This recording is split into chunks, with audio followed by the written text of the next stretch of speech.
Alamin po natin ang latest update tungkol sa sama ng panahon na pumasok sa Philippine Air Responsibility kanina umaga. Magiging maulan kaya ang araw ng Pasko. Narito na po ang ating resident meteorologist na si Ginoong Nathaniel Cruz. Mangtani! Salamat, Pia. Nasa loob na nga ng Philippine Area of Responsibility ang ilang araw na nating binabantayang low. Huli nilang namataan ang low pressure area, 680 kilometers dito sa may silangan ng Mindanao.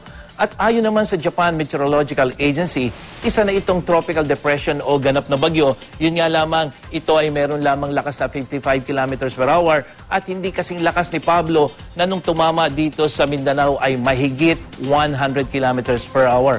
At sa rainfall forecast ng Weather Central, inaasahang magdadala ito ng katamtaman hanggang sa malalakas na ulan dyan sa silangang bahagi ng Visayas at Mindanao hanggang dyan sa Bicol Region.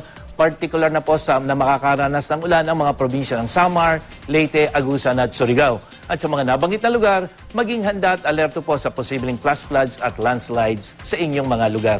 At sa Metro Manila, bahagyang maulap ang taya ng panahon ngayong araw, pero mababa po ang posibilidad ng pag-ulan mula hapon yan hanggang alas 6, pero bahagyang tataas pagdating ng alas 10 ng gabi. At sa araw ng Pasko bukas, posibleng makaranas ng pag-ambon o mahihinang pag-ulan din sa Metro Manila at inaasahan naman na magiging mas maulan sa panahon o magiging maulan na panahon sa Miyerkules hanggang Huwebes po yan dahil sa epekto ng paglapit ng low na ito.